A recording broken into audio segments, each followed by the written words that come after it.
রাম কত বা পুণ্যর ফলে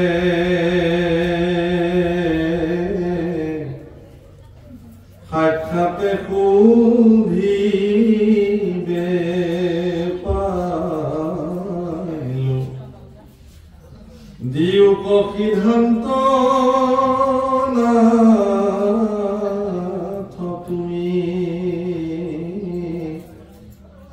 বিয়োগে আকুল পরে ধারাইলো তপ ঝরে কান্দন্ত উধব হুমি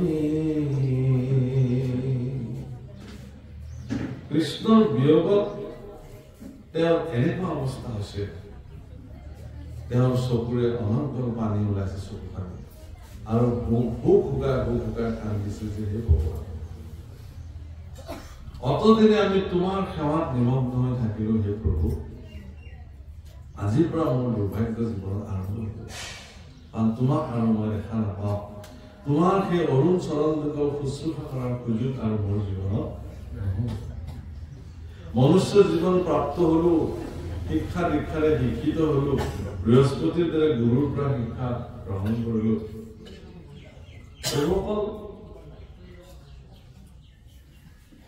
গুৰু তত্ত্বটোৱে শ্ৰেষ্ঠ তত্ত্ব সংস্কৃতত গুৰুত্ব বুলি কয় গুৰুত্ব আমাৰ গ্ৰহবিলাকৰ ভিতৰত বৃহস্পতিক ধৰা হয় শ্ৰেষ্ঠ মানে গুৰুৰ স্থান আৰু সেই বৃহস্পতিয়ে যি ধৰণে পৃথিৱীৰ বৃহস্পতিক যি ধৰণে পৰিক্ৰমা কৰে বা সূৰ্যক যি ধৰণে পৃথিৱী পৰিক্ৰমা কৰে অন্য গ্ৰহে যেনেকৈ সূৰ্যক পৰিক্ৰমা কৰে বৈজ্ঞানিক দৃষ্টিভংগীৰে এই পৃথিৱীৰ যিটো গুৰুত্বাকৰ্ষণ এইটো বৃহস্পতিৰ কাৰণে হয় যি বস্তু ওপৰলৈ দলিয়াই দিলেও আকৌ সি পৃথিৱীতে পৰে এই যিটো গুৰুত্বাকৰ্ষণ আধ্যাত্মিক তত্ত্বত ইয়াক গুৰুত্বাকৰ্ষণ এইকাৰণে কয় যে আপুনি আপোনাৰ জীৱনতো যদি গুৰুৰ প্ৰভাৱ নাথাকে তেতিয়াহ'লে আপুনিও গভীৰ হ'ব নোৱাৰে গুৰুত্বাকৰ্ষণটো আপোনাৰ নাথাকে আপুনি পাতল কমোৱা হৈ যাব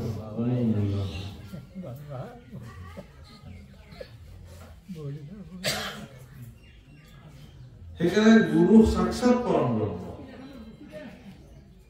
গুৰুৰ অস্তিত্ব জীৱনত আটাইতকৈ গুৰুত্বপূৰ্ণ যদি আপোনাৰ জীৱনত সুদৃঢ় গুৰুৰ অৱস্থান নহয় আপুনি ঈশ্বৰ চিনিয়ে নাপাব ঈশ্বৰ কেনেকৈ চিনি আমাৰ ইফালে ধুনীয়াকৈ গায় আমাৰ গাঁৱত শিমলুতলাত আমাৰ আগতে বৈঠকি হৈছিল আমি সৰু সৰু তেতিয়া আমি বৈঠকবিলাকত যাওঁ খুব ধুনীয়াকৈ গায় গুৰুৰ চৰণ চিন্দি নাৰে মন পাহাৰ ও চিন্দি নাৰে মন পাহাৰ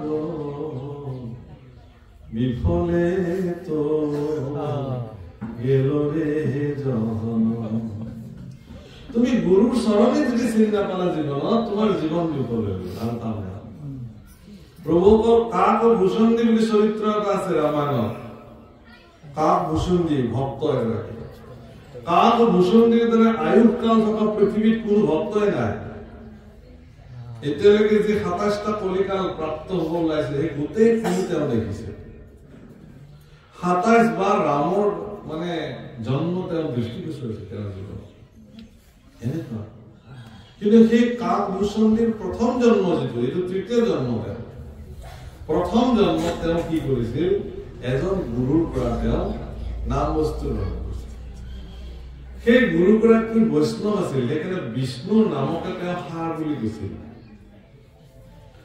কিন্তু তেওঁ কি কৰিলে অধ্যয়ন কৰি কৰি কৰবাত গৈ কাৰোবাক লগ পাই তেওঁ শিৱৰ নামকে শ্ৰেষ্ঠত্ব বুলি গ্ৰহণ কৰিলে তেওঁ বুজি নাপালে গুণনামযত বিষ্ণু শিৱৰ তাপ ভিন্ন বুদ্ধি কৰে যি নহয় জানিবা নামৰ ধৰি বুজি নাপালে সেইকাৰণে তেওঁ এদিন হৰি মন্দিৰত বহি কৰবাত মন্দিৰত বহি তেওঁ শিৱৰ নাম জপ কৰি থাকিব হেন সময়তে তেওঁৰ গুৰু আহি তাত উপস্থিত হ'ল কিন্তু তেওঁতো নামত বিলীন হৈ থাকিল নাম জপ কৰি গুৰু আহিছে তেওঁ দেখিছে কিন্তু গুৰুক তেওঁ সেৱা কৰিবৰ কাৰণে তেওঁৰ নাম লোৱাত বাধা হ'ব বুলি ভাবি তেওঁ নাম লৈ থাকিলে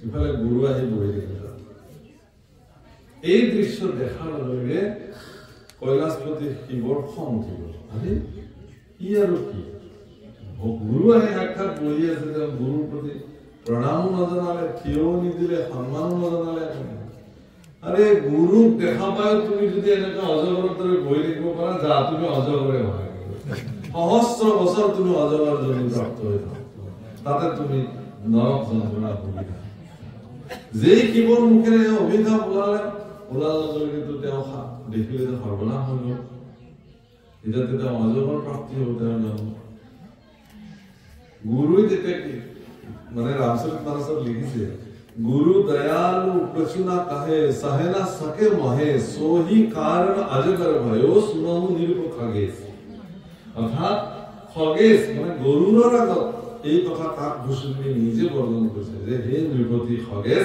তুমি শুনা গুৰু দয়ালু গুৰু পৰম দয়ালু আছিল কछु না কহে তো নকলে তেওঁ কিন্তু মহেশে সহ্য কৰিব নোৱাৰে সহে না সকে মহেশ সোহি কাৰণ অজगर भयो এই কাৰণে তেওঁ অজগৰ হৈ গ'ল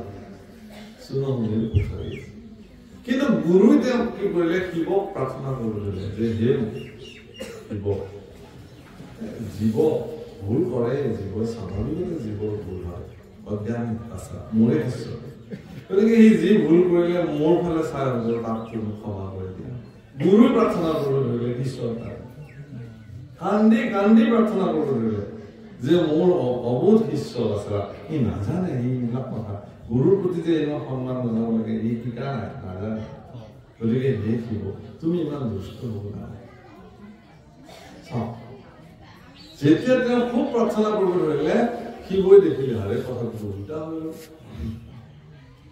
তেতিয়া ক'লে ঠিক আছে মোৰ মুখেৰে যিহেতু ওলালে বাণীটোতো আৰু বিফল নহয় অজগৰ হ'বই লাগিব সি থাকিবই অজগৰ কিন্তু অজগৰ জনিত পাব লগা যিবিলাক নৰক যন্ত্ৰণা আছে সেইবিলাক তেওঁ নাপায়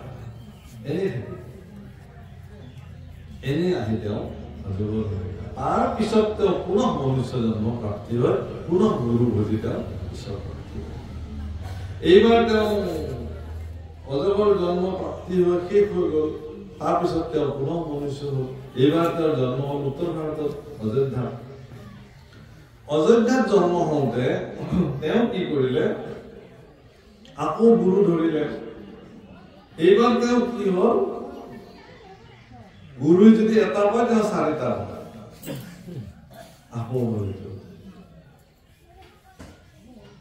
মানে চেলাও মানে গুৰুতকেও ওপৰত এতিয়া গুৰুটো খং উঠিল আৰে তুমি চেলা হ'ব পিছত তুমি গুৰুৱে হ'ব গৈ আছা বুঝানে যেতিয়া এনেকুৱা অৱস্থা হ'ল গুৰু তেওঁ এবাৰ অভিশাপ দিলে যা তুমি হেৰি হৈ থাকা তোমাৰ এই আচৰণটো গুৰুৰ ওপৰত যাব খোজা তোমাৰ যিটো আচৰণ এই আচৰণটো তোমাৰ ভাল নহয় এইটো পাখণ্ড পক্ষীৰ জন্ম হ'ব লাগে তোমাৰ আচৰণ কাউৰী হ'ব লাগে পাখণ্ড পক্ষী যা কাউৰী হৈ থাকা এতিয়া তেওঁ কি কৰিলে এনেকুৱাকে প্ৰাৰ্থনা কৰিলে গুৰুৰ চৰণত কৰি যে গুৰুৱে মোৰ বহুত ভুল হৈ গ'ল তুমি ক্ষমা কৰা গুৰু আকৌ দয়ালু নহয় গুৰু এইবাৰ এনেকুৱাকে তেওঁক আশীৰ্বাদ দিব ধৰিলে এইবাৰ আৰু বেছি হৈ গ'ল আশীৰ্বাদ যা যা যা একো নহয় তই ইচ্ছাকৃতভাৱে জন্ম ধৰিব পাৰিবি ইয়াৰ পিছত যি মন যায় আৰে তোমাৰ এনেকুৱা আয়ুকাল হ'ব এনেকুৱা আয়ুকাল পৃথিৱীৰ কাৰোৱে নহয় যা আমাৰ আশীৰ্বাদ দিলো আৰে তই যি জাগাত থাকিবি তাত মায়া প্ৰৱেশ কৰিব নোৱাৰে যা মই আশীৰ্বাদ দিলো এনেকুৱা আশীৰ্বাদৰ বৰষুণ আৰম্ভ হৈ গ'ল যা তই যি স্থানত থাকিবি সেই স্থানত মায়া প্ৰৱেশ কৰিব নোৱাৰে কাউৰী হৈ থাকিবি হেন সময়তে প্ৰভু ৰামৰ জন্ম হ'ল দশৰথৰ ঘৰত তেওঁ কি কৰিলে প্ৰভু ৰামৰ বাল্যলীলা কাউৰী হিচাপে দৰ্শন কৰিলে আৰু আটাইতকৈ মানে ভাল তেওঁৰ জীৱনৰ প্ৰাপ্তি কি হ'ল জানে প্ৰভু ৰামচন্দ্ৰই খাই পেলাই যিখিনি এৰি থয় সেইখিনি টুকুকে আহি পেলাই খাই দিয়ে কাকভূষণী অৰ্থাৎ কাউৰী জন্মত তেওঁ দেখিলে যে মই যদি অন্য জন্ম হ'লোহেঁতেন ভগৱানৰ যিখিনি উচিষ্ট সেইখিনিতো ভক্ষণ কৰাৰ সুযোগ নাপালোহেঁতেন গতিকে মই এইটো জন্ম আৰু নেৰো মই কাউৰী লৈ প্ৰতি 4 যুগৰ অন্তৰে অন্তৰে প্ৰভু ৰাম যেতিয়া পৃথিৱীত আহিব প্ৰত্যেকবাৰে মই তেওঁৰ জুঠান তেওঁৰ যিটো মানে জুঠা উচ্ছিষ্ট সেইটো খাবৰ কাৰণে প্ৰভুসকল এইবিলাক এক উৎকৃষ্ট নিদৰ্শন মহাপুৰুষ শ্ৰীমন্ত শংকৰদেৱ গুৰুজনাক মহাপুৰুষ মাধৱদেৱে যি ধৰণে গুৰু বুজিলে পৃথিৱীত বিৰল গুৰু খাৱা এনেকুৱা গুৰু খাব পৰা পৃথিৱীত ব্যক্তি খুব কম নাই বুলি নকওঁ কম আছে জোৰণ পিন্ধোৱা কইনা এৰি থৈ আহিলে মেঘালীক বিয়া পাতিবলৈ নহ'ব গুৰুৰ দুখানি চৰণকে সৰ্বশ্ৰেষ্ঠ চৰণ বুলি মানিলে গুৰুৰ চৰণ সেৱাটোৱে জীৱনৰ সৰ্বশ্ৰেষ্ঠ কাম বুলি মানি ললে বিষয় বাসনা সুখক জলাঞ্জলি দি কেৱল গুৰুৰ আজ্ঞাকে জীৱনৰ সৰ্বশ্ৰেষ্ঠ আজ্ঞা বুলি তেওঁ এই যে আহিল আৰু দ্বিতীয় দিন আৰু ঘূৰিয়ে নগ'ল মানুহে কোৱা মেলা কৰে যে ডেকা ল'ৰাটোৰ জীৱন শেষ কৰি দিলে এই মানুহজন এনেকে কালিন্দীও ক'বলৈ ধৰিলে যে আপুনি যে মাধৱদেৱক এনেকে ৰাখিছে লগত মাধৱক কি দৰকাৰ এটা ডেকা ল'ৰা তাৰোতো ভৱিষ্যত আছে বিয়া বাৰু পাতিব লাগে সংসাৰ পাতিব লাগে দিয়া আকৌ মুক্ত কৰি দিয়া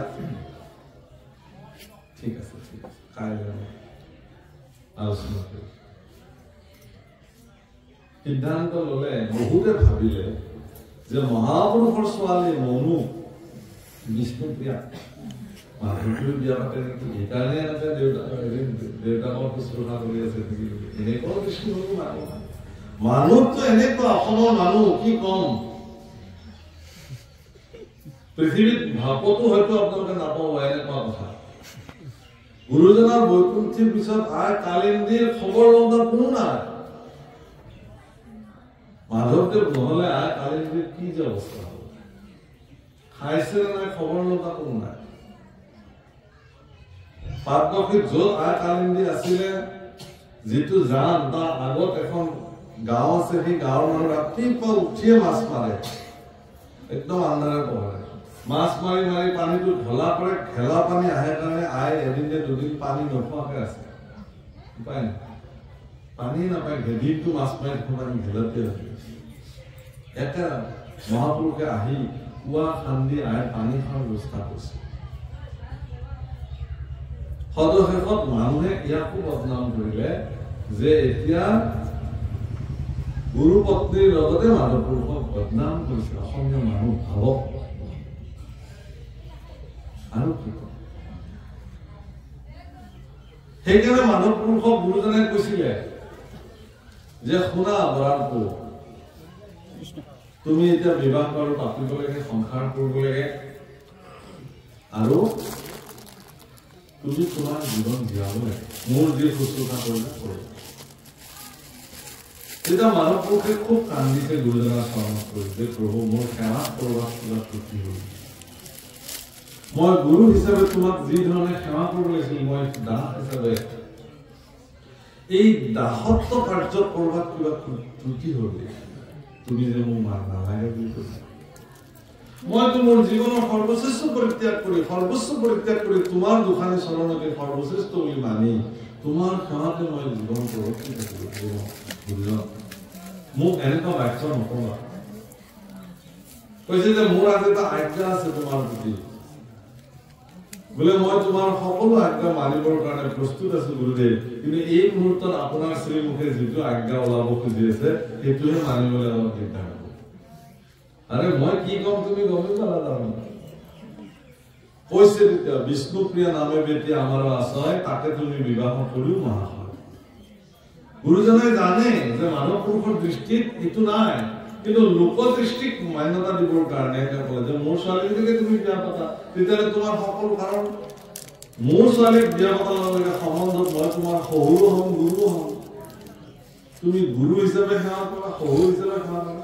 এতিয়া মোৰ পত্নীয়ে কোনোবা এজন ব্যক্তিক গুৰু হিচাপে দিনে ৰাতি শুশ্ৰূষা কৰিব নিদিবও পাৰে, কিন্তু সেই ব্যক্তিজন যদি মোৰ পত্নীৰ পিতৃ হয় তেতিয়াহ'লেতো মোৰ পত্নীৰ আপত্তি নাথাকিব।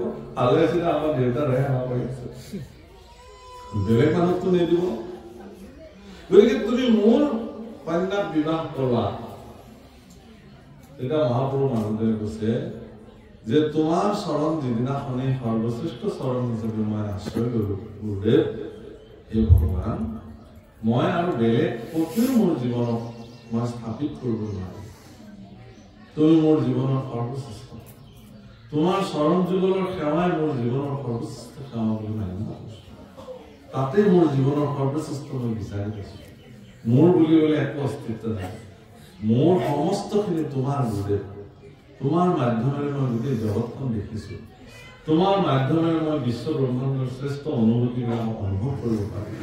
এই গুৰুদেৱ, তোমাৰ চৰণ সেৱাৰ পৰা মোক কোনো কাৰণ বঞ্চিত নকৰিবা। কাৰণ মই যে তোমাৰ ছোৱালী বিয়া কৰাৰ লগে লগে মানুহে মোৰ সেৱাক হীন দৃষ্টিৰে চাব যে এইটো কাৰণেহে তেওঁ সেৱা কৰি আছিল, কিন্তু মোৰ তোমাৰ যি সেৱা, এই সেৱাত মোৰ কিঞ্চিত মানুহ স্বাৰ্থ নাই। মই নিস্বাৰ্থভাৱে তোমাৰ চৰণৰ দাস হিচাপে সেইকাৰণে হে প্ৰভুসকল, মহাপুৰুষ শংকৰদেৱৰ উপযুক্ত সন্তান থকাৰ পিছতো সৰ্বশ্ৰেষ্ঠ গুৰু ভাৰ মহাপুৰুষ শংকৰদেৱে অকপট চিত্তে মহাপুৰুষ মাধৱদেৱক দি থৈ দিছে। উপযুক্ত পুত্ৰ আছে, ৰমানন্দ আছিল, কিন্তু তেওঁ নিদিলে। ৰমানন্দই যেতিয়া পিতৃৰ ওচৰলৈকে বিচাৰি গ'ল যে সম্পত্তিৰ ভাগ মোক লাগে দেউতা, বোলে বাবা মোৰ হাতত একো নাই, যি লাহা ধনা আছে মায়েৰ হাতত আছে, চব দিছো, মোৰ তাতে একো নাই। বোলে এই সম্পত্তি নহয়, পৰম বিত্ত বৈকুণ্ঠৰ সম্পত্তি, যি সম্পত্তি তুমি সমস্ত জগতক বিতৰণ কৰিছা, মই পুত্ৰ হিচাপে তোমাৰ পৰা কিঞ্চিত মানুহে সম্পত্তি নাপাওঁ। তুমি বাবা দেৰি কৰিলা নহয়, তুমি মই আজি আনন্দিত, মোৰ পুত্ৰ হিচাপে তুমি এইখিনি বিচাৰিছা, মই আনন্দিত। কিন্তু পৰম হ'ল ইতিমধ্যে মই মাধৱক সমস্তখিনি অৰ্পণ কৰোঁ। যিদিনাখন শেষ মহাপুৰুষ মাধৱদেৱ আৰু শংকৰদেৱ মানে থাকে, শেষ সিদিনাখন আৰু দুজন, তাৰপিছত আৰু দুজনৰ দেখা দেখি নহ'ল। তেওঁ কোচবিহাৰলৈ গুচি গ'ল আৰু তাতেই গৈ তেওঁ প্ৰাণ ঈশ্বৰৰ ওচৰত বিলীন কৰিলে। ক'লে যে বৰাৰ আজি তুমি যাব নালাগে, মোৰ লগত থাকিব লাগিব। মাধৱদেৱে গুৰুজনাক বিচনা তৈয়াৰ কৰি দিছে আৰু নিজে তলত খেৰ পাৰি পেলাই বিচনা কৰিছে। বৰাৰ কৈছে নহয়, মোৰ লগত থাকিব লাগিব আজি। মাধৱদেৱ ভকতসকলে ভাবিছে কি যে আজি মাধৱদেৱক গুৰুজনাই সৰ্বশ্ৰেষ্ঠ তত্ত্বসমূহ প্ৰদান কৰিব, সেইকাৰণে চবে কাণ পাতি থাকিলে ঘৰখন যে আজি গোপন তথ্যবিলাক মাধৱপুৰুষক দি দিব। কাৰণ মাধৱপুৰুষক ভাল পায় বুলি চবেই জানেতো, আমিতো লগত আছো, আতপুৰুষসকল আমিতো নাপাওঁ, এই বুলি সকলোৱে জাগ্ৰত হৈ তেওঁলোকৰ বাসগৃহৰ কাষতে সকলোৱে কাণ পাতি থাকিলে। কি নকৰে, অলপ পিছত দেখিলে যে দুজনৰে কথা বন্ধ। সকলোৱে ভাবিলে শুলে দুজন।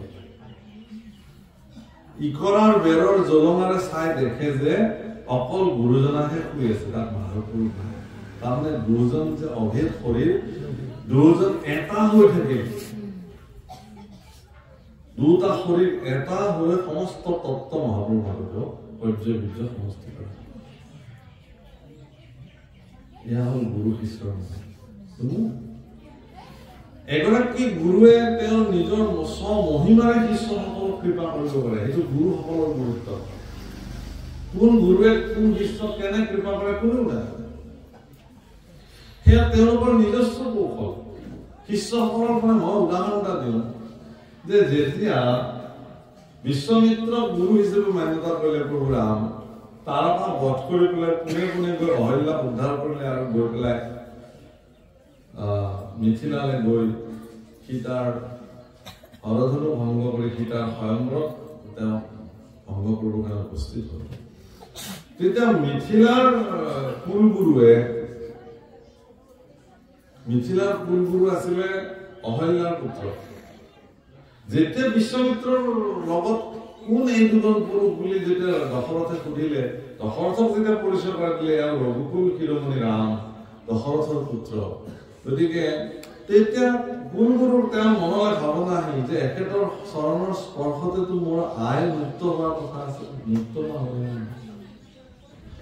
বিশ্বমিত্ৰক সুধিলে গুৰুদেৱ এখেত যদি ৰঘুকুল শিৰোমণি ৰামচন্দ্ৰ হয় এখেতৰ চৰণৰ স্পৰ্শতে যদি মোৰ আই অহল্যা কি লৈ যে আছে এইটোতো মুক্ত হোৱাৰ কথা আছিলে হ'লে নাই বোলে সেই শুভ কাৰ্য ইতিমধ্যে সম্পাদিত হৈছে সমস্ত মিথিলা নগৰ মানে হেৰি হৈ গৈছে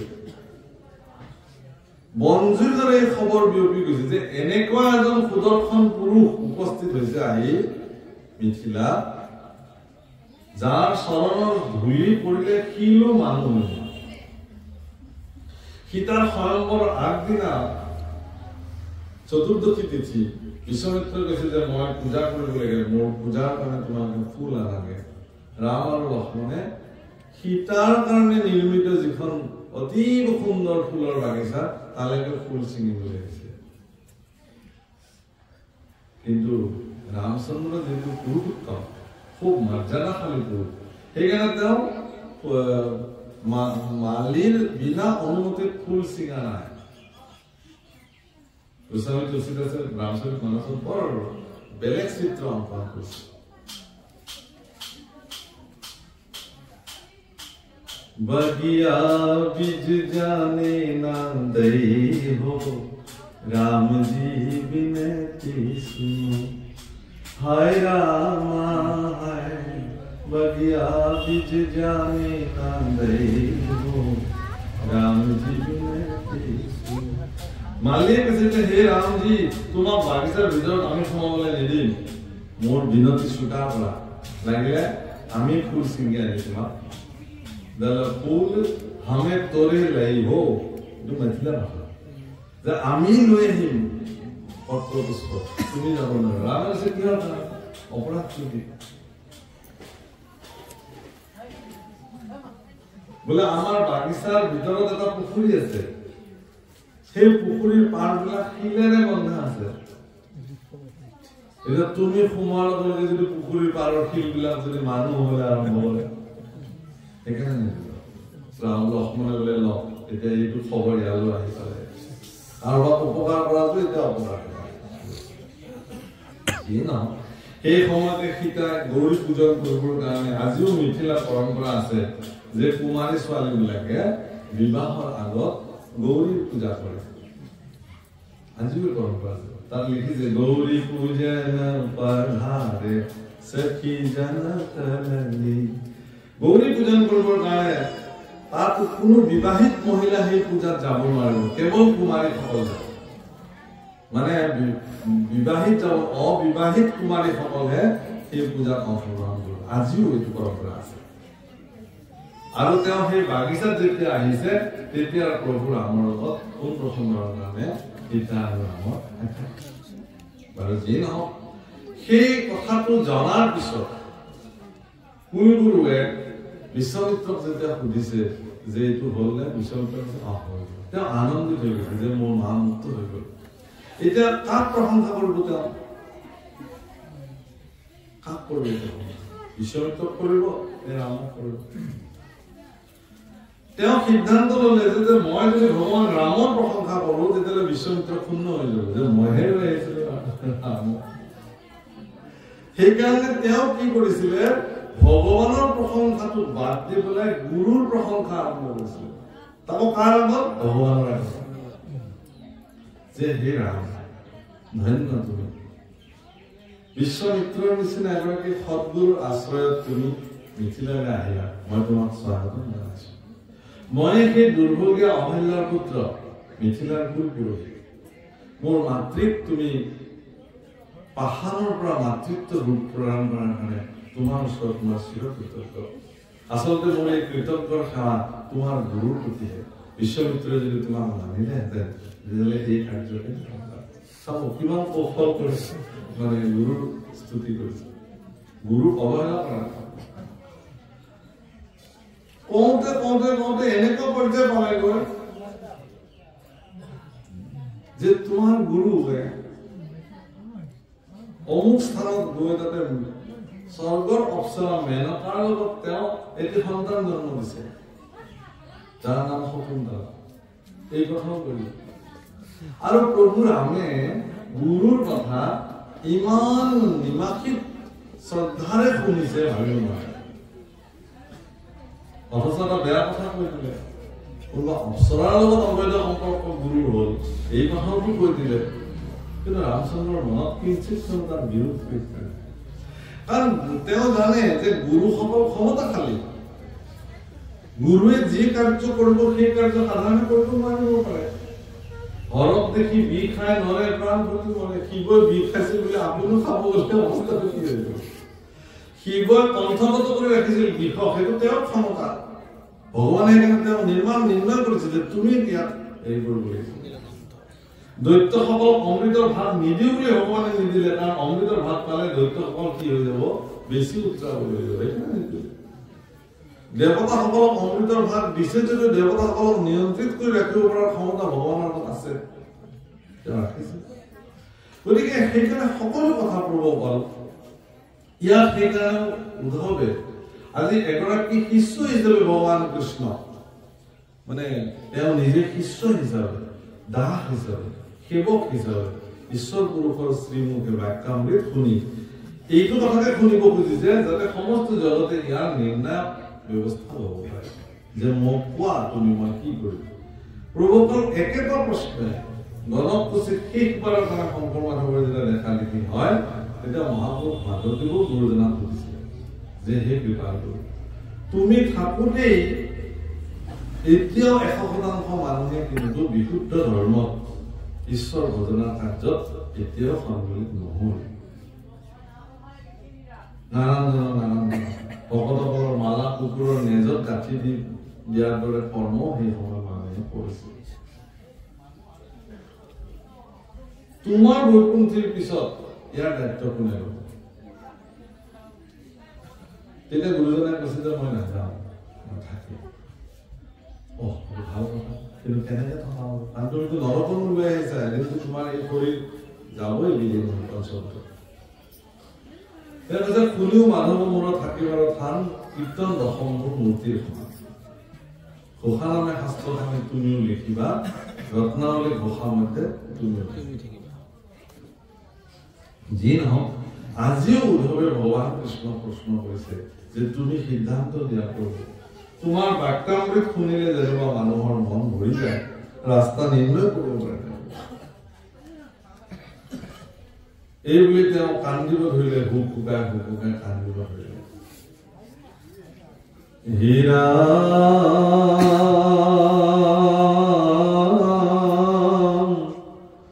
ভকতৰ দেখি তাপ আকুল জগত বাপ ফলতোক নেত্ৰ ভূলা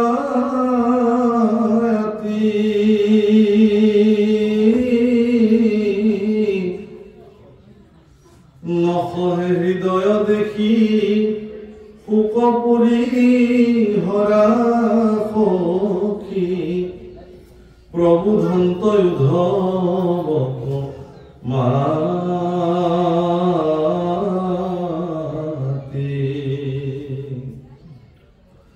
যি ভগৱানৰ শৰীৰত বৈষয়িক জগতৰ কোনো কাৰ্য প্ৰভাৱিত কৰিব নোৱাৰে, সুখ দুখ আনন্দ ব্যাধি অমুক তমুক কালৰ প্ৰভাৱ একোৱে ভগৱানৰ তাত নাই। কিন্তু সেই ভগৱানৰ আজি ভকতৰ দুখ দেখি তেওঁৰ চকুত চকু কানি আছো। ভক্তৰ প্ৰতি ভগৱান কিমান দয়াশীল, তেওঁ অত্যন্ত স্নেহেৰে প্ৰভুক দিছে তোমাৰ শোক পৰিহৰা। এই উদ্ধৱ, তুমি বিনা কথাতে শোক কৰাৰ কোনো প্ৰয়োজন নাই। বুলন্ত মধুৰ পানী তাপত তেজা মহামানী, তুমি মোৰ শহীদ আমাৰ, তুমি মহাশহীদ আমাৰ, তুমি মোৰ মহাশহীদ। জানা মায়াময় এইটো সংশয় পুছিলা যেটো শুনি উত্তৰ দিবা তুমি মায়াময় সংশয় যুক্ত প্ৰশ্ন এটা সুধিছা তাৰ উত্তৰটো তুমি শুনা राम ज्ञाने गति कौए वेद लुआ तार परिसेद आसे ज्ञान भोपतिर माजे भोपति करन्ते जाना आपुनि उपजे ज्ञान जुग चिंति मरामी साकाज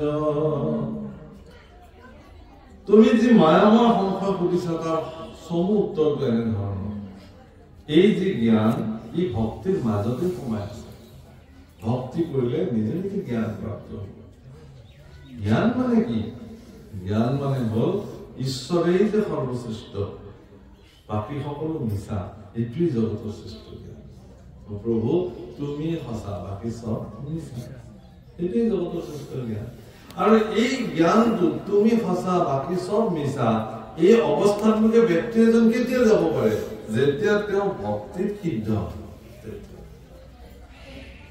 গতিকে আৰু অন্য অন্য ব্যৱস্থাত মজি থকাৰ কোনো ৰাম আউৰ কি তোমাত বাজ জ্ঞান তো নাহিকে কাজ কেবলে ভকতি তোর লোক মোর গুণ নাম স্মরি রূপ হৃদয়ত ধরি পাও অপ্রয়াকে মোর গুণ স্মরণ কৰি হৃদয়ত মোৰ ৰূপ ধাৰণ কৰিলে তেওঁ অপ্ৰয়াকে জগতৰ পৰা মুক্ত হৈ যায় ইমান কষ্ট কৰাৰ কি কৰে भाई मुखे बोला राम हृदय धारा रूप एते तो मुक्ति पाए हृदय ईश्वर रूप धारा और मुखे ईश्वर नाम राम कर्म कुशिला बानी ताको खुना महामानी जितु नाम नधरे आमार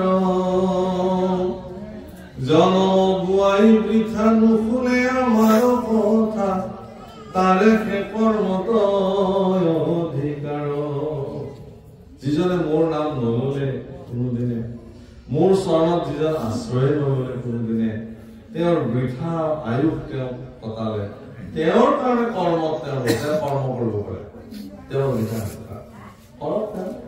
কৰ্ম কৰি কৰি কৰি কৰি যেতিয়া তেওঁ পদে পদে লাঞ্ছনা গঞ্জনা নিকাৰ আদি ভুঞ্জিব তেতিয়া তেওঁ অনুভৱ কৰিব যে নহয় মোৰ ৰাস্তাটো ভুল হৈছে তেতিয়া তেওঁ ৰাস্তাৰ অন্বেষণ কৰিব আধুৰ হৈ আছে সেইটো ভক্তিৰ পথত একমতে নহয় এইটো নিন্দাৰ নহয় অনুক্ৰমে সিও হৈ গৈ উত্তম এজন ব্যক্তিক যে যদি তেওঁ কৰ্মমাৰ্গত মুজি যিটো আমি কৈ থাকো তথাকথিতভাৱে তেওঁ শৰণ লোৱা নাই ভজন লোৱা নাই বা তেওঁ প্ৰকৃতাৰ্থ যিধৰণে ভগৱানক বুজিব লাগে পাৰা নাই এইটো প্ৰাকৃতিক ভগত বোলে এওঁ আধুৰ হৈ আছে তাৰমানে তেওঁ ভক্তিৰ পথত অগ্ৰসৰ হৈ আছে এদিন তেওঁ উত্তম হ'ব যদি থাকে কিন্তু কোনো কাৰণত তেওঁ নিন্দাৰ ভজন হ'ব নোৱাৰে প্ৰভুসকল মই আজি আপোনালোকৰ এটা খুব বিনম্ৰ প্ৰাৰ্থনা কৰিম অত্যন্ত বিনম্ৰতাৰে আপোনালোকক মোৰ এটা প্ৰশ্ন মানে কি নিবেদন যে মহাপুৰুষ শ্ৰীমন্ত শংকৰদেৱ গুৰুজনাৰ ধৰ্ম ধাৰণ কৰা সকলে সেই মাৰ্গত প্ৰশস্ত হৈ থকা সকলে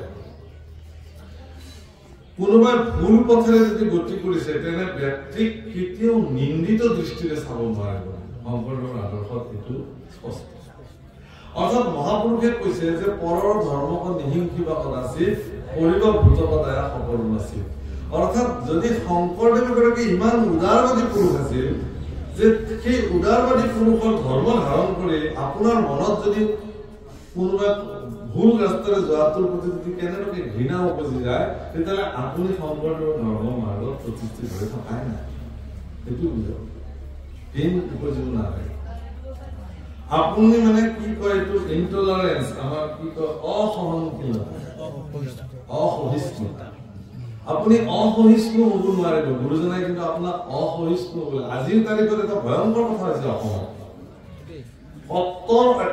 কত্তৰ শব্দটো ক'ব নালাগা শব্দ এটা কৈছো যে এশৰণত নিজকে কত্তৰ বুলি ভবা সকলে অন্য মাৰ্গত থকা লোকসকলক কোনো মাৰ্গতে নাই বুলি যি ধৰণে নিন্দা কৰিবলৈ আৰম্ভ কৰিছে যি ধৰণে ভৎসনা কৰিবলৈ আৰম্ভ কৰিছে এইবিলাক মূৰ্খ এইবিলাক একোৱেই নাজানে মহামূলমতী এইবিলাকেৰে ভবা কোনে জানে কোনে কি মাৰ্গেৰে কাট পাইছে প্ৰভু আমাৰ হাতত হিচাপ আছে কোনো কাৰণত কোনো নিন্দাৰ পাত্ৰ হ'ব নোৱাৰে আপুনি যিটো শুদ্ধ মাৰ্গ বুলি ভাবিছে সেই মাৰ্গটোত আপুনি এনেধৰণে প্ৰৱৰ্তি থাকক যাতে আপোনাৰ প্ৰৱৰ্তনৰ ব্যৱস্থাটোক কোনোবাই আদৰ্শ হিচাপে যাতে গ্ৰহণ কৰিব পাৰে কথাটো বুজি পাইছেনে মই আকৌ এবাৰ কৈছো আপুনি যিটো শুদ্ধ মাৰ্গ বুলি গ্ৰহণ কৰিছে সেই শুদ্ধ মাৰ্গটোত আপুনি এনেধৰণে আগুৱাই গৈ থাকক যাতে আপোনাৰ সেই কৰ্মৰাজি আদৰ্শ স্বৰূপে জগতত প্ৰতিষ্ঠা হৈ যায় আৰু আপোনাৰ ৰাস্তাৰে যাতে এখন যাবৰ কাৰণে প্ৰস্তুত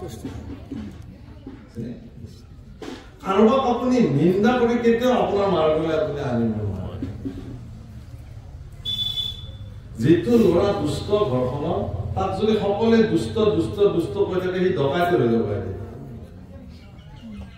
কিন্তু দুষ্ট ল'ৰাটোক ভাল কৰিবৰ কাৰণে আপুনি মৰমৰ অস্ত্ৰ ব্যৱহাৰ কৰিব আমাৰ ই বহুত ভাল মাজে মাজে অকমান তাৰ হেৰি হয় সেইখিনি গলে সি আৰু একদম ভালেই ল'ৰা কোনো তাৰ ই ভাল চবে যেতিয়া কয় ই ভাল ই ভাল ই ভাল ই ভাল এজন ভাল মানুহকো যদি চবে ৰাস্তাত দেখি পগলা এটা আছে সি পগলাই দিব কিন্তু নিজকেই ভাবিব আৰে মোক চবে পগলা কিবা মোৰ হলে নেকি গণ্ডগোল আৰু আচলতে হৈ যাব ইচ্ছা কৰিলে এখন সমাজে এখন সুস্থ মানুহক পগলা কৰি দিব ভাবিবলে সি নিজৰ বাধ্য হৈ যাব মোৰ কিবা বস্তু হলে হ'ল নেকি চবে দেখোন কয় মোক পগলা গতিকে কাৰোবাক নিন্দা কৰি কাৰোবাক ভৎসনা কৰি কাৰোবাক অৱজ্ঞা কৰি আপুনি মহাপুৰুষে ৰাস্তাত আনিব নোৱাৰে আনিবৰ কাৰণে আপুনি স্থিৰ হ'ব লাগিব স্থিতপ্ৰজ্ঞ হ'ব লাগিব আদৰ্শবাদী হ'ব লাগিব আপোনাৰ ৰাস্তাত সমগ্ৰ ভাৰতবৰ্ষৰ সনাতনী যি পৰম্পৰা পৰিব্যাপ্ত হৈ আছে সেই সনাতনী পৰম্পৰাত আপুনি যেতিয়া প্ৰৱেশ কৰিব তেতিয়া আপুনি কেতিয়াও ভ্ৰষ্ট হৈ নাযায় এইটো কথা মনত ৰাখিব আপুনি ভ্ৰষ্ট কেতিয়াও নহয় আপুনি তাত প্ৰৱেশ কৰি পেলাই তেওঁলোকৰ যিবিলাক বিধি ব্যৱস্থা সেইটো আপুনি দৰ্শন কৰিব পাৰে চাব পাৰেতো কি কৰিছে তেওঁলোকে চাওক আপুনি যিটো প্ৰৱৰ্তি আছে সেই ব্যৱস্থাটো ঠিকে আছে নে নাই তাক নিৰ্ণায়ক সিদ্ধান্ত ল'বৰ কাৰণে আপুনি চাব পাৰে দৃষ্টি দিব পাৰে বা কোনোবাই কিবা ব্যৱস্থাৰে ভগৱানক ভজি আছে আপুনি তেওঁক দেখাৰ লগে ঘৃণা কৰাত তেওঁ ঠিকে আছে দিয়ক ভাল আপুনি আগবাঢ়ক ভাল উত্তম কি অসুবিধা আছে আপোনাৰ বেংকৰ পৰা বেলেঞ্চ কাটা যাব নেকি এনেকে কাৰোবাক কোৱা যায় বৰং আপুনি এগৰাকী সৎ ব্যক্তি হিচাপে জগতত প্ৰৱৰ্তি সেইকাৰণে বেছি কঠোৰ সমালোচনামূলক হিংসা প্ৰবৃত্তি অসহিষ্ণু হৈ পেলাই আপুনি এখন প্ৰৱৰ্তাব নোৱাৰে গুৰুজনাৰ ধৰ্ম কেতিয়াও জগতত যাৰ বিনিময়ত কি হৈছে জানে ঠেক গণ্ডি এটা গৈ গৈ গৈ গৈ গৈ গৈ এটা সীমা পৰিধিৰ মাজত মানে এশৰণটো কি হৈ গ'ল এখন ধৰ্ম গ্ৰহণ কৰি পেলাই কি সাধনা কৰিব লাগিব সেইটো পিছৰ কথা কিন্তু এখন আজি ললো মানে কাৰ ঘৰত যাব নোৱাৰিম কাৰ ঘৰত খাব নোৱাৰিম ক'ত সেইখিনি আগত আজিৰ পৰা আপুনি খাব গলে নহয় নিজৰ পিতৃ হলেও যাব নোৱাৰিব নিজৰ খুৰা হলেও তাতে যাব নোৱাৰিব তেওঁলোকৰ অনুষ্ঠান ত্যাগ কৰক এইবিলাক নিন্দা কৰক একদম যাব নোৱাৰিব যিজনী ছোৱালী ভতিজী আপুনি কোলা কৰিলে ডাঙৰ কৰিলে তাৰ বিয়াখনতে আপুনি যাব নোৱাৰে কাৰণ আপুনি এশৰণ লৈছে কাৰণ তাৰ বিয়া কৰ্মকাণ্ড হ'ব এতিয়া এনেকুৱা কথা ক'ত আছে মোৰ ছোৱালী মোৰ ভতিজা মানে মোৰে ছোৱালী তাই সৰুৰ পৰা মই লৈ লৈ ডাঙৰ কৰিছো মোৰ শৰীৰৰ পাই তাই ডাঙৰ হৈছে এতিয়া বিবাহ পাত্ৰ হৈছে তাইৰ হাতেৰে মই কিমান চাহ খাইছো, ভাত খাইছো, কিমান আলপেচন তাই মোক ধৰিছে। আজি সেই ছোৱালীজনী চিৰদিনৰ কাৰণে পৰ ভৰি হৈ গুচি যাব, ঘৰ সংসাৰ পিতৃ মাতৃ সকলোকে পৰিত্যাগ কৰি। আজিৰ এই শুভ দিনটোত মই ছোৱালীজনীক গৈ হিয়া ভৰি হেঁপাহ কৰে এটা আশীৰ্বাদ দিম, তাৰ পৰাও বঞ্চিত কৰিব নেকি? এই এশৰণীয় এইটো প্ৰশ্ন আজি তাত। সেইকাৰণে মানুহ ভয়তে এতিয়া বহুতে আমাক সোধে সৰল ল'বলৈ, প্ৰভু মোৰ দুটা কথা আছে, কি আমি অমুক তমুক কৰিব পাৰিম না, কি কৰিব পাৰিম আপুনি সেইটো এইটো কেনেকুৱা কথা, কি কৰিব পাৰিম কি কৰিব নোৱাৰিম। শৰণটো তেনেকুৱা বস্তু নহয়। ভগৱানৰ ওচৰত আপুনি নিজকে সমৰ্পিত হোৱাৰ ব্যৱস্থাটোহে শৰণ, তাৰ বেলেগ নহয়। সামাজিক ব্যৱস্থা আপুনি কেনেকে প্ৰৱৰ্তাব এইটো আপোনাৰ কথা। প্ৰভুক আজি ধৰি ললো আমাৰ এইখন ঘৰতে আমি দূৰ দূৰণিৰ পৰা ভকতসকল আহিছো। মই মোৰ শিষ্যসকলক মই এই কথাটো কওঁ, মই আজি প্ৰসংগত বহিবৰ কাৰণে ইয়াৰ স্থানীয় কোনো পাঠক আছে নেকি মই প্ৰথমতে কৈছো যে আমাৰ ইয়াতে যে আহিছে বাথক, ইয়াৰ পৰা এগৰাকী ব্যক্তিক নাম গাবলৈ দিয়ক। কাৰণ কিয় আমাৰ এনে কোনো ধৰা বন্ধা নীতি নাই যে আমাৰ ভকতেহে গাব লাগিব, এনে কোনো কথা বলে বলে নাই, কোনো নাই, আমাৰ নামানে হ'ব তেতিয়াহ'লে আমাৰ সকলো আহিছে গাওঁ। মোৰ কথাটো হ'ল কি যে ইয়াতে যদি কোনোবা নাম গোৱা মানুহ আছে, তেওঁ নাম গাওক, আমি চাওঁ, ভাল লাগিব আমাৰ। ইয়াতনো কেনেকে নাম গায়, আমিও নাম গাম তেওঁলোক। আজি এইখন ঘৰত যদি কিবা বিপদ আপদ হয়, প্ৰথমে ওচৰ চুবুৰীয়া মানুহে আহিব তেওঁৰ ওচৰলৈ, আমি বিলাক পিছদিনাহে আহিম। সেইকাৰণে এনেকুৱা এটা ধৰ্ম ব্যৱস্থা আজিকালি কৰি দিয়া হ'ল যে সকলোকে এলাপ কৰি পেলাই আমি আছো না ভকতসকল কিবা অনুষ্ঠান কৰিলে আমি এক গাড়ী আহিব, আপুনি গাড়ী লৈ উঠি জানো, কিন্তু তাৎক্ষণিক বিপদ আপদত কোন আহিব। সেইকাৰণে মই মোৰ প্ৰতিগৰাকী শিষ্যক মই একদম মুকলিভাৱে কওঁ যে কেতিয়াও আপুনি শৰণ ভজন লৈছে মানে ইয়াৰ অৰ্থ এইটো নহয় যে আপুনি গাঁৱৰ লগত মিলি নাথাকিব, আপুনি বংশ কুটুম্ব পৰিত্যাগ কৰিব, এনে কোনো কথা। আপুনি শৰণটো লওক নিজৰ কাৰণে, নিজৰ সাধনা, আপুনি নিজক মুক্ত কৰিবৰ কাৰণে।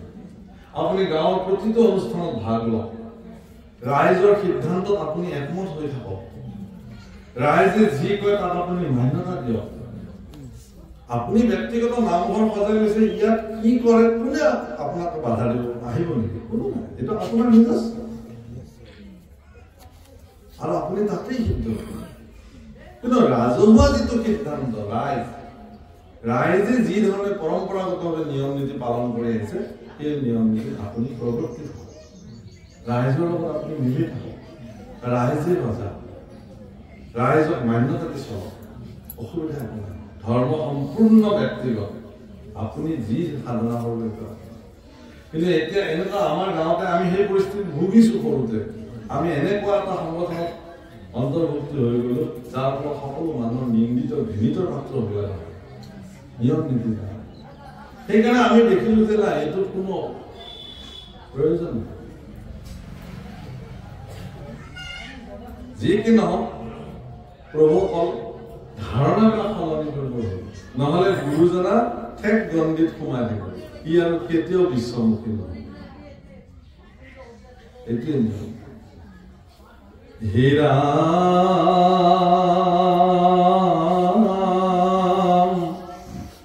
আউর কি তুমাত বাজ,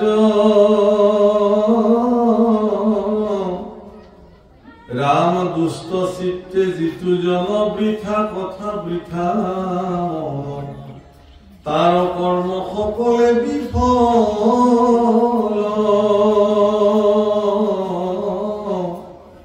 তিলে কোন থাকে রই তেতিক্ষণে যাই বই, আৱাঘতৰ যে নজ। যিবিলাক মানুহৰ দুষ্ট চিত্ত, তেওঁ নিজ মানুহ। নিজ মানুহ মানে নিজ জাত মানে কাপ পায়। কোনোবা নিজ জাতত জন্মগ্ৰহণ কৰিলে এজন ব্যক্তি নিজ নহয়।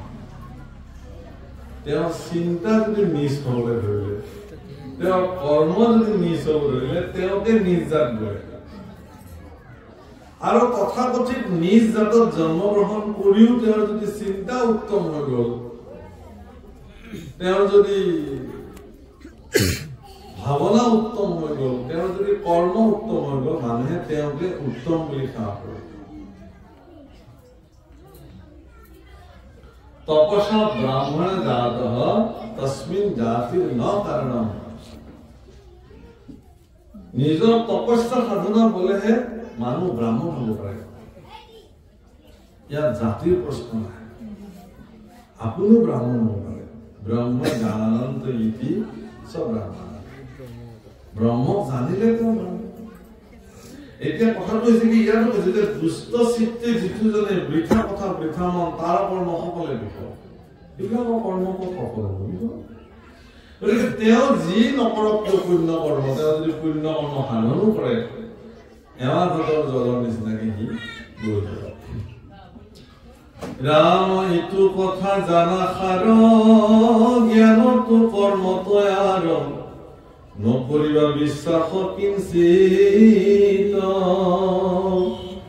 শ্ৰৱণ কীৰ্তন কৰা সুখে সংসাৰ কতৰা, দিয়া মোৰ চৰণত চিত্ত।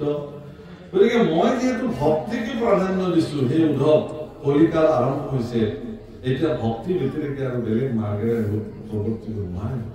গতিকে এই ভক্তি মাৰ্গকে শ্ৰেষ্ঠত্ব তুমি কৰা, মোৰ নাম শ্ৰৱণ কীৰ্তন কৰা, মোৰ ৰূপ চিন্তন কৰা, অপ্ৰয়াসে তুমি মোক পাবা। ৰাম জপ তপ তীৰ্থ স্নান, যিটো ফল মহাদান, জ্ঞান বৈৰাগ্যৰ যেন ফল, যিটো গুণ নাম গাৱে বসিটো সুখে পাৱে, দেখা কেনে ভকতিৰ বল। প্ৰভুসকল, জপ তপ তীৰ্থ স্নান এইবিলাকৰ যে ফল আছে, এইটো কথা কিন্তু মহাপুৰুষে স্বীকাৰ কৰিছে। এই বাক্য মানে জপ তপ যজ্ঞ দান তীৰ্থ স্নানৰ পৰা যি ফল প্ৰাপ্তি হয়, তাৰমানে ফল প্ৰাপ্তি হয়। এই লাইনটোত কিন্তু নস্যাৎ কৰা নাই যে জপ তপ তীৰ্থ স্নানত আপুনি একো নাপায়, এই বুলি কোৱা নাই। কিন্তু লাইনটো চাওক, বাক্যটো জপ তপ তীৰ্থ স্নানত যিটো ফল মহাদান, জ্ঞান বৈৰাগ্যৰ যিটো ফল, এইবিলাক ৰাস্তা ভগৱানক পাবৰ কাৰণে। জপ কৰিব পাৰে, তপ কৰিব পাৰে, তীৰ্থ স্নান কৰিব পাৰে, মহাদান কৰিব পাৰে, জ্ঞানৰ মাধ্যমেৰে বৈৰাগ্যৰ মাধ্যমেৰে তেওঁ সাধনা কৰিব পাৰে। তাৰ পৰা যিটো ফল প্ৰাপ্তি হ'ব, সেই একেই ফল এটা নিৰ্দিষ্ট স্থানত বহি যদি কোনোবাই ঈশ্বৰৰ গুণানুকীৰ্তন কৰে, সম পৰিমাণৰ ফল তেওঁ তাতেই প্ৰাপ্ত হ'ব। কথাটো এইটোহে কৈছিল। কিন্তু বুজাবলৈ যাওঁতে এনেকুৱাকে কয় যে এইবিলাক দেখিছে চব জপ তপ যজ্ঞ তীৰ্থস্থান এইবিলাক কাম নাই, এইবুলি কৈছে। আপুনি যদি সঠিক ৰূপত যজ্ঞ সাধন কৰিব পাৰে, কৰক। কলিৰ যুগত অসম্ভৱ, বৰ অসম্ভৱ, দুৰ্লভ। বুজিছেনে? গতিকে এই যিবিলাক অন্যান্য মাৰ্গ আছিল, এই মাৰ্গবিলাক কলিৰ যুগত সঠিকভাৱে সম্পাদন কৰিবলৈ গুৰু। সেইকাৰণে মহাপুৰুষে সিদ্ধান্ত ললে, যিহেতু এইবিলাক কৰিবৰ কাৰণে দুৰ্লভ, গতিকে হৰি ভক্তিত্ব আৰু কোনো অসুবিধা নাই, কৃষ্ণ গুণ গোৱাতো আৰু কোনো বাধা নাই। গতিকে আপুনি সুখে বহি বোলে ভগৱানৰ গুণনাম কীৰ্তন কৰক, তেতিয়াহ'লে এই সমস্ত মাৰ্গৰ ফল আপুনি ঘৰতে বহি আপোনাৰ জীৱনত। সেইকাৰণে ইয়াক ৰাজা বুলি ক'লে। এই ব্যৱস্থাটোক ৰাজমাৰ্গ বুলি। ইয়াত কোনো বাধা নাই, আপোনাক কোনো বাধা দিওঁতা নাই, আপোনাক কোনো বাৰণ নকৰে। আপুনি হৰিনাম কীৰ্তন যিমান কৰে কৰি থাকক, কোনো আপোনাক বা তাত কোনো দ্ৰব্য বস্তুৰ প্ৰয়োজন নাই, একো নাই, কেৱল নাম লোৱাৰ পিছত হৰে নাম কেৱল কৰো নাস্তি নাস্তি নষ্ট গতি। কলিৰ যুগত ইয়াৰ ভিতৰত গতি নাই নাই। হে ৰাম জানা তুমি সাৰে সাৰ ভকতিত পৰে আৰ নাহি গতি দাতা সংসাৰত। এইকে কহৈ বেদে দিলো হেৰা পৰিছেদ, লয় তুমি আমাৰ সন্মত।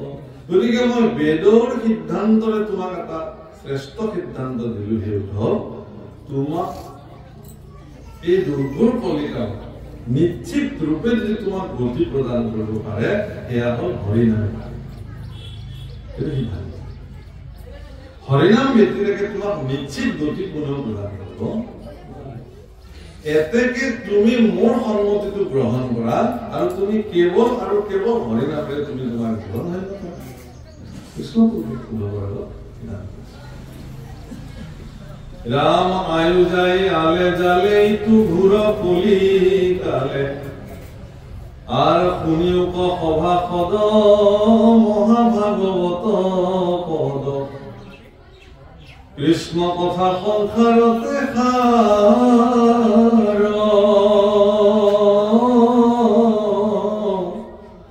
আয়ু যাই আলে জালে তু ঘুৰ কলি কালে জ্ঞানে কৰ্মে নপায়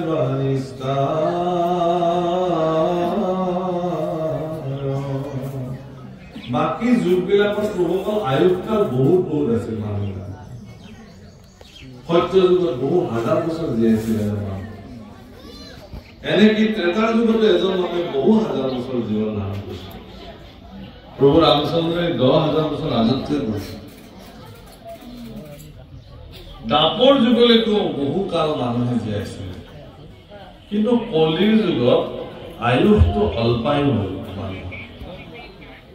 খুব সীমিত আয়ুষ হ'ল। গতিকে এই সীমিত আয়ুষ সংখ্যাৰ মাজত আপুনি দৈনন্দিন জীৱনৰ কৰ্মও কৰিব লাগিব, জীয়াই থাকিব লাগিব, পৰিয়াল ভৰণ পোষণ কৰিব লাগিব, সমাজৰ কৰ্মও কৰিব লাগিব, তাৰ মাজতে আপুনি ঈশ্বৰ সেৱাও কৰিব লাগিব। গতিকে এই অকমান সময়ৰ ভিতৰত সীমিত সংখ্যক তাৰো হিচাপ দিছে মহাপুৰুষে। বোলে যদি 100 বছৰ ধৰা হয় তেতিয়াহ'লে কি বুলি কৈছে, 20 বছৰ বাল্যকাল গ'ল, 10 বছৰ ধন উপাৰ্জন কৰোঁতে গ'ল, আৰু কিবা আধা টোপনি গ'ল, আৰু থাকিল কিমান 10 বছৰ 20 বছৰ। বৃদ্ধ কাল যায় শেষ বয়স যদি একো কাৰ্য হাতিব নাথাকে। গতিকে সময় নাই। আধাটো টোপনিত গ'ল, আধা ধন উপাৰ্জন কৰোঁতে গ'ল, আধা এনেই মুলি তামুলি খেলোঁতে গ'ল, বৃদ্ধ কালতে কামে নাই। সেইকাৰণে এই কথা জানি ভৰিও কুমাৰ কালে ভাগৱত ধৰ্ম। কুমাৰ কালৰ পৰা আপোনাৰ সন্তানক ঈশ্বৰ ভক্তি কৰিব দিয়ক। জীৱনৰ দৈনন্দিন কৰ্ম সম্পাদন কৰাৰ মাজতেও তেওঁ কি কৰিব, যিখন তেওঁ সময় মিলে সেইখিনি তেওঁ ঈশ্বৰ সেৱাত নিমগ্ন কৰিব, আৰু তেনেকে মনুষ্য জীৱন সাৰ্থক কৰিব পাৰে। আৰু তাৰ একমাত্ৰ সহজ যাত্ৰাটোৱে হ'ল ঈশ্বৰৰ নাম, ঈশ্বৰৰ চৰণত নিজৰ সমৰ্পণ। এইখিনি কৰিবলৈ যাওঁতে আপুনি কাৰো লগত শত্ৰুতা হোৱাৰ প্ৰয়োজন নাই। এইখিনি কৰিবলৈ যাওঁতে কাকো আপুনি বাধা দিয়াৰ প্ৰয়োজন নাই। এইখিনি কৰিবলৈ যাওঁতে কাকো আপোনাৰ নিন্দা কৰাৰ প্ৰয়োজন নাই, ঘৃণা কৰাৰ প্ৰয়োজন নাই, একো প্ৰয়োজন। কেৱল এইখিনি আপোনাৰ নিজৰ কৰ্ম, আপুনি নিজে কৰক। কোনোবাই কৰিছে নকৰিছে, কোনোবা মুক্ত হৈছে নহৈছে, আপোনাৰ কি আহে যায়? যাই যি কৰিব তেওঁ সেই ফল পাব। আপুনি আপোনাৰ কথা চিন্তা কৰক। সেইকাৰণে মাধৱ পুৰুষে খুব কৌশল কৰি কৈ থৈ দিছে, আপুনি আপোনাৰ বন্ধু, আপুনি আপোনাৰ শত্ৰু, আপুনি আপোনাক ৰাখে মাৰে, হৰিক নবুজি নৰে, আপুনি হয় নষ্ট, হৰিক বুজি আপোনাক তাৰে। বাছ, একদম একদম চূড়ান্ত সিদ্ধান্ত। আপুনি বেলেগৰ কথা ভাবিব যাওঁ মানে অযথা মই শৰণ ল'ব, আপুনি নোলোৱাতে আছে, কি কৰি আছে তাতে, কি পাব, আহক। প্ৰয়োজন যাৰ ঈশ্বৰৰ কৃপা আছে, ঈশ্বৰৰ অভয় চৰণত যাৰ যেতিয়া সমৰ্পিত হ'বলগীয়া আছে, ঈশ্বৰে সেই ধৰণে তেওঁ কাম কৰিব। আপুনি মই কোন? সেইকাৰণে মোৰ জীৱনত মই আজিলৈকে কাকো কৈ পোৱা নাই আপুনি আহক শৰণ লওক, মই কেতিয়াও উচিত। হে ৰাম নকৰিও জন্ম বৃথা, শুনাইতো কৃষ্ণ কথা, পুৰা ৰাম নাম গলে বান্ধি,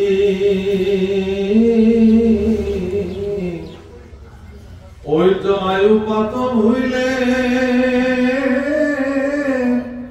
ঘূৰ পৰ লোকে গলে, আকে লাগি মৰিবা কান্দি। এইটো জন্ম যোৱাৰ পিছত মৃত্যুৰ পিছত আপুনি কান্দিব লাগিব যে মই এনেহেন এটা দুৰ্লভ মনুষ্য জন্ম মোৰ জীৱনত প্ৰাপ্তি হ'ল, যি মনুষ্য জন্মত মই কৃষ্ণৰ নাম অকমান গোৱা হলে মোৰ জীৱনৰ, কাৰণ শতাংগ নৃপতিয়ে মাত্ৰ 2 দণ্ডতেই ঈশ্বৰ ভোজি তেওঁ মুক্ত প্ৰাপ্তি কৰিলে। আমিতো 100 বছৰ জীয়াই থাকো, 80 বছৰ জীয়াই থাকো।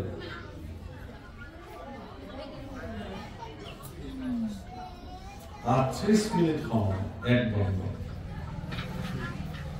গতিকে সেইখিনি সময় তাত দুগুণ করে যিখিনি সময় হবে সেইখিনি তার মুক্ত হৈ গৈছে। হে রাম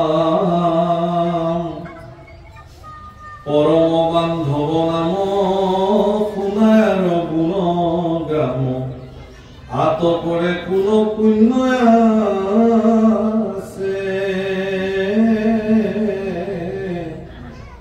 জাত পরে পাপি নাই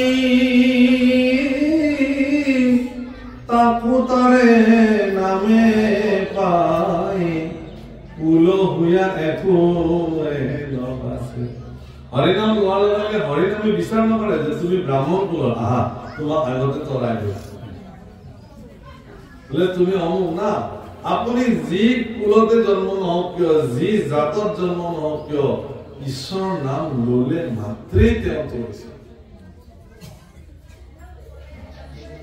ভৱ সমুদ্ৰ তৰিবৰ কাৰণে, সংসাৰ সমুদ্ৰ তৰিবৰ কাৰণে কৃষ্ণ নাম নৌকাই সৰ্বশ্ৰেষ্ঠ নৌকা বুলি কৈছে। আৰু এই নামৰ নৌকাত উঠি সহস্ৰজন ইতিমধ্যে পাৰ হৈছে এই দুৰ্ঘোৰ ভৱ সমুদ্ৰ। ভৱ মানে সংসাৰ ভাৱ, বৈ তৰণী, বৈ মানে মায়া, তৰণী মানে নাম।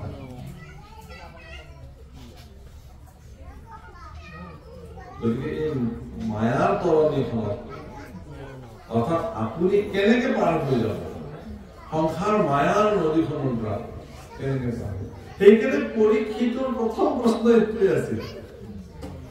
পৰীক্ষিতে যিসমূহ প্ৰশ্ন কৰিলে সুখদেৱ দশম স্কন্ধৰ প্ৰাৰম্ভণিতে পৰীক্ষিতে সুধিছে যে মোৰ জানিব মন গৈছে, আৰু কুৰুক্ষেত্ৰৰ নিচিনা এখন ভয়াৱহ সমুদ্ৰ য'ত দ্ৰোণ, ভীষ্ম, কৰ্ণ এইবিলাক কুম্ভীৰ নগৰ থকাৰ পিছতো মোৰ পিতৃ পিতামহসকলে কৃষ্ণ নৌকা পাই কেনেকে গোখজৰ নদীৰ নিচিনাকে তৰি গ'ল, এইটো সূত্ৰ মোক লাগে।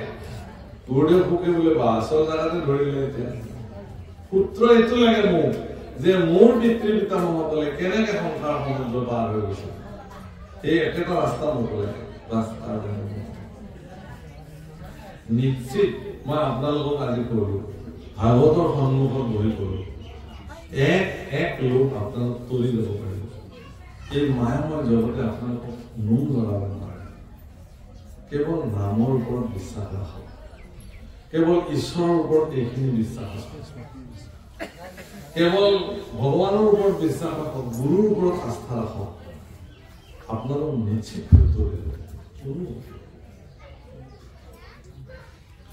হে ৰাম দহয় পাতে পচয় পৰ পুণ্য অভ্যুদয় মিলাৱে মুকুতি সুখে সুখে বুলন্তে নাহিকে শ্ৰম শুনন্তে অমৃত সম হেন নাম কিয় এৰাংকে। ক'বলৈও কষ্ট নাই, শুনিবলৈও দুখ নাই, কিয়নো এনে নাম এৰিব লাগে। ইটো কলি কালে সাৰ নাম বিদে নাহি আৰ নামতে সমস্ত পুণ্য বিজয় যত তপ তীৰ্থ স্নান মন্ত্ৰ জাপ যোগ জ্ঞান নাম উচ্চাৰণতে হবে সিজয়। এই বাক্যটো বিশেষ বাক্য। কি কৈছে ইয়াত? নামতে সমস্ত পুণ্য বিজয়। বিজয় মানে নামতে সকলো পুণ্যৰ উৎপত্তি হয়। এতিয়া পুণ্য ক'ত ক'ত হয় উৎপত্তি?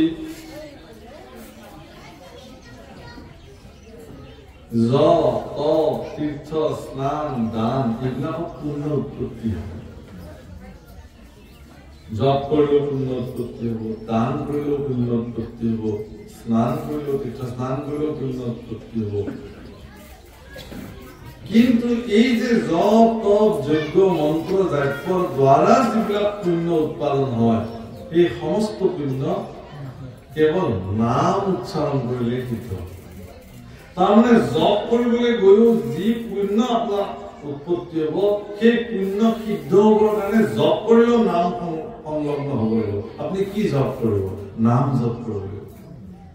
স্নান ক'ত কৰিব? আপুনি নামতে স্নান কৰিব। দান কি কৰিব? আপুনি নাম দানে দিব লাগিব।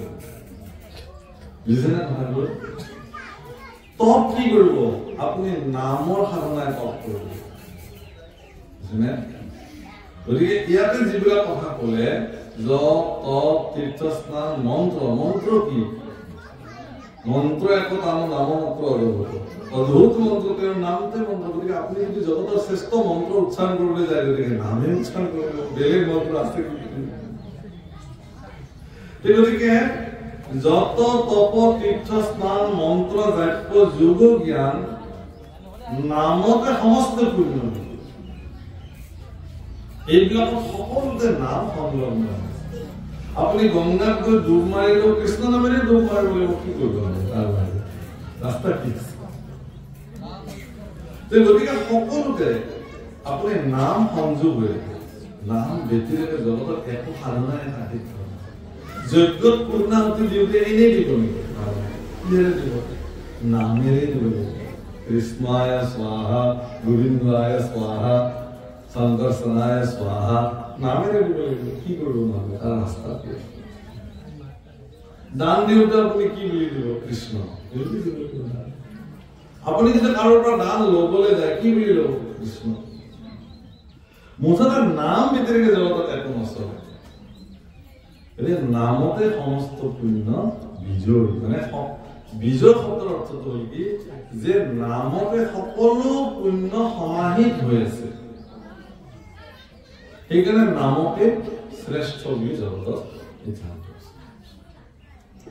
গতিকে তাত কৈছে, সেইকাৰণে কি বুলি ক'লে সিদ্ধান্ত উপদেশত মহাপুৰুষে দিছে, ৰাম নামত দিয়ক চিত্ত, নামে হৃদয়িত, সংসাৰ ব্যাধিৰ মহৌষধি, এৰিহেন হৰি নাম কৰি মোৰ আন কাম, তাত পৰে নাহি কে বিবুধি।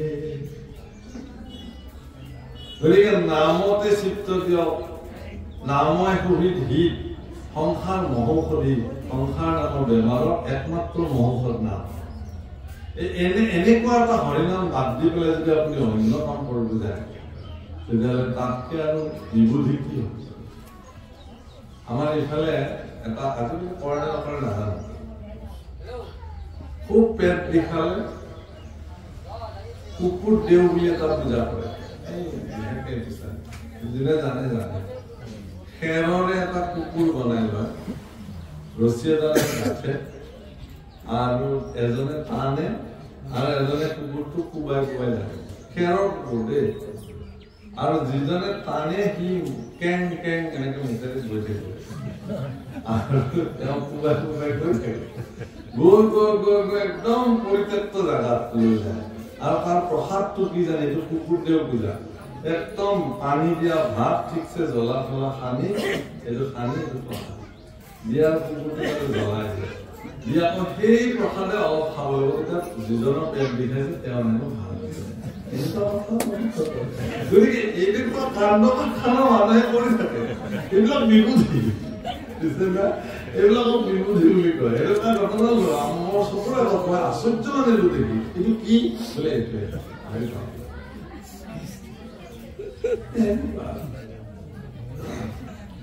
বহুত ভক্ত আছে, ডক্তৰে লিখি দিয়া ঔষধটো খাওঁতেও কৃষ্ণ নামেৰে খায়। আমাৰ ভক্তসকলে ভগৱান ডাক্তৰে, মইতো নাজানো কি বা ঔষধ দিলে এইটো ডক্তৰে, কি বা আছে ইমান এটা টেবলেট, এটা ইনজেকশ্যন মোৰ শৰীৰত কিছু সময়ৰ পিছত ভৰাই দিব, কি বা আছে এইটো ভিতৰত। একোৱেই নাজানো, কিন্তু ইমান বিশ্বাস পাতি দিছো যে যি মৰি গ'লেও ঠিক নাই। টেবলেটৰ ভিতৰত বনাওঁতে লাখ লাখ টেবলেট বনাই, এইটো টেবলেটৰ পৰা কি থাকিল আৰু নিশ্চিন্তকৈ খাই দিলে। ময়ো নাজানো তাতে কি কি কেমিকেল, কি কি ৰাসায়নিক দ্ৰব্য। সেইকাৰণে গোস্বামী তুলসীদাসে হনুমান চালিচা যেতিয়া লিখিছিল তেতিয়া এটা শব্দ লিখিছে তাতে, ৰাম ৰসায়ন তুমৰি পাছা। হে হনুমান, তোমাৰ লগত ৰাম ৰসায়ন আছে সদায়। ৰসায়ন মানে ঔষধ। সংসাৰ ব্যাধিৰ যিটো ঔষধ ৰাম নাম, সেইটো সদায় তোমাৰ লগত আছে। সেইকাৰণে তোমাক আমি প্ৰণাম জনাইছো। অৰ্থাৎ মোৰ কাৰণে ব্যাধি, যি সংসাৰ ব্যাধি, শ্ৰেষ্ঠতম ব্যাধি, সেই ব্যাধিৰ ঔষধো ৰাম নামে। ৰাম ৰসায়ন তুমৰি পাছা সদা ৰঘু ৰঘুনাথ কি দাসা। মানে যিজনে সদায় ৰামৰ দাস হৈ থাকে, যিজনে সদায় ঈশ্বৰৰ দাস হৈ থাকে, তেওঁৰ ওচৰতে ৰাম ৰসায়ন থাকে, সংসাৰ ব্যাধিৰ ঔষধটো থাকে। আপুনি যদি দাসেই হ'ব জানে নাই ভগৱানৰ, আপোনাৰ তাতে ক'ত ঔষধটো থাকিব? নাথাকে। এইবোৰ ডাঙৰ কথা। গোস্বামী তুলসীদাসে জেলত থাকোঁতে লিখিছে, যেতিয়া তেওঁ মোগলে নি জেলত ভৰাই দিছিলে তাত লিখিছে। কিমান ধুনীয়া অনুভূতি। ৰাম ৰসায়ন তুমৰি পাছা সদা ৰঘু ৰঘুনাথ কি দাসা। হে ৰাম কৃষ্ণকে পৰম দেৱ, ব্ৰহ্মাৰে কৰে সেৱ, জানি তান ভুজি ওচৰনে,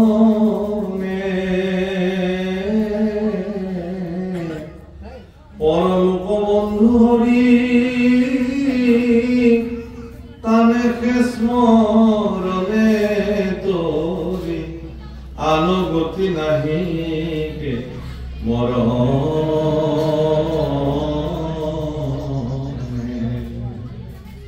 হে প্ৰভুকল, কৃষ্ণই পৰম দেৱ, ব্ৰহ্মা আদি দেৱতাসকলে যাক সৰ্বদা সেৱা কৰে, এই কথা জানি আমিও কৃষ্ণৰ দুখানি অভয় চৰণতে শিৰণত কৰিছো, তেওঁকে বুজিছো। যাৰ নাম পৰলোকৰ বন্ধু, তেওঁৰ নাম স্মৰণ কৰি তাত ব্যতিৰিকে মৰণত আমি মুক্তি নাই। সেইকাৰণে আমি বিলাকে আমাৰ পৰিয়ালত একো একোটা নামৰ ঘৰ বনাই থওঁ, যাক আমি নাম ঘৰ দিওঁ। ষষ্ঠী বিভক্তি নামৰ ঘৰ আচলতে, ষষ্ঠী বিভক্তি উজ্জ্বল হৈ থাকে, সেইকাৰণে নাম ঘৰ। অৰ্থাৎ ইয়াত নাম মজুদ থাকে। আমাৰ যেনেকে দৰঙৰ ফালে আমি খুব দেখো ধুনীয়াকে যে ভঁৰাল ঘৰটো খুব ধুনীয়াকে বাহেৰে ভঁৰাল ঘৰ এটা বনাই আৰু কাষতে নামঘৰটো বনাই একেলগে। তাৰমানে এটা বিষয়ৰ ভঁৰাল, এটা সম্পত্তিৰ ভঁৰাল। এইটো লাগিব, কাৰণ মানুহটো জীয়াই থাকিব খায়, গতিকে সেইটোৰ কাষতে নামৰ ভঁৰালটো থৈ দিয়ে। তাৰমানে দুটাই সন্মুখত থাকে, প্ৰভু এইটোতো গোটেই আত্মাৰ খাদ্য আৰু এইটো শৰীৰৰ খাদ্য। আমাৰো যিমান সম্পত্তি আছে, সম্পত্তি বিলাকতো আমি থৈ দিওঁ ধুনীয়াকে গুকুত কৰি, আৰু আমি নামৰ সম্পত্তি ৰাখিবৰ কাৰণে, নামৰ সম্পত্তি উৎপাদিত কৰিবৰ কাৰণে আমি ঘৰত একো একোটা নামঘৰ সজাওঁ।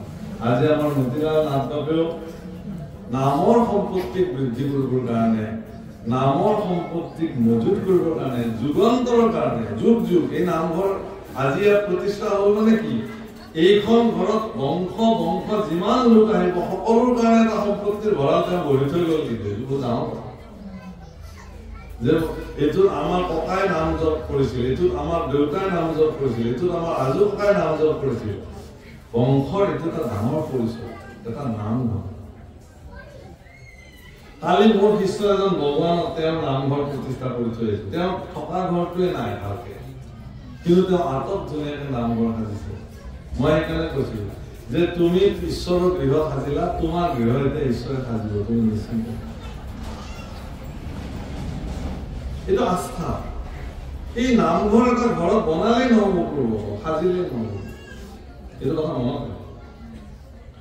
আমি সকলোৱে ধুনীয়া ধুনীয়া নামঘৰ বিলাক সাজিছো, কিন্তু সেই নামঘৰৰ উত্তৰাধিকাৰী কোন হ'ব? আপুনি থকা কেইদিন নামঘৰ ধুনীয়াকে জ্বলি থাকিল চাকি, আপোনাৰ অনুপস্থিতিত আপোনাৰ অবৰ্তমানত আপোনাৰ সন্তানে ইয়াৰ দায়িত্ব ল'ব নাই, তেওঁৰ সন্তানে ইয়াৰ দায়িত্ব ল'ব নাই। অলপতে এটা পৰিয়ালত গৈ মই ৰাতি থাকিলো, তেওঁলোকে ক'লে যে আমাৰ এটা ডাঙৰ নামঘৰ আছিলে প্ৰভু, কিন্তু এই নামঘৰটো এতিয়া পলা মানুহ নাই কাৰণে নামঘৰটো ভাঙি আমি আৰু নামঘৰ সজাবই পৰা নাই। তাৰপিছত আকৌ কি কৰিছে, সেইটো বহুত প্ৰাচীন নামঘৰ আছে তেওঁলোকৰ, বহু পিঢ়ি ধৰি এইটো নামঘৰ তেওঁলোকে পালন আছে, মানে মহন্ত পৰিয়াল। মানে শেষত কি কৰিছে তেওঁলোকে, সেই নামঘৰৰ মাটিখিনি জেচিপিৰে খান্দি ব্ৰহ্মপুত্ৰত পেলাইছে। হয়তো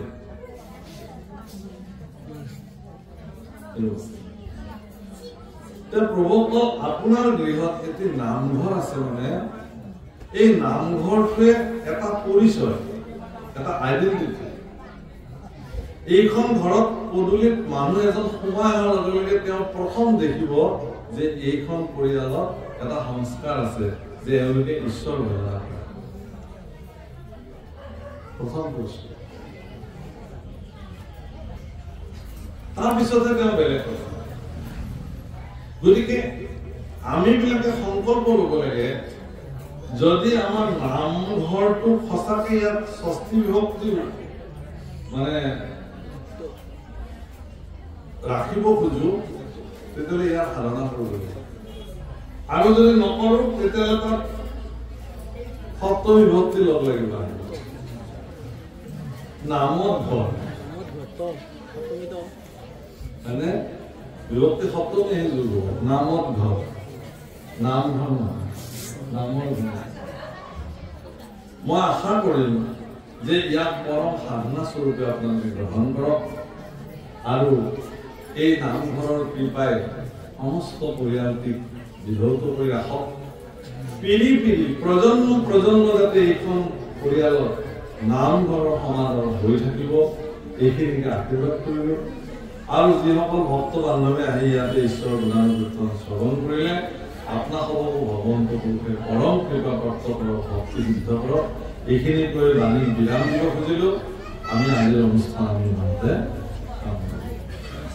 আর কালে ধরিলে কপরা মিশাত বিলম্ব করা, চিন্তা হরি ভগতির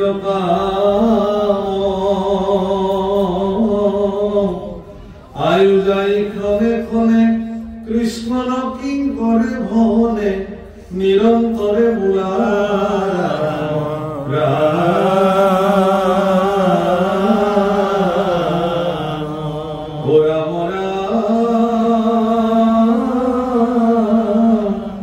নিরন্তরে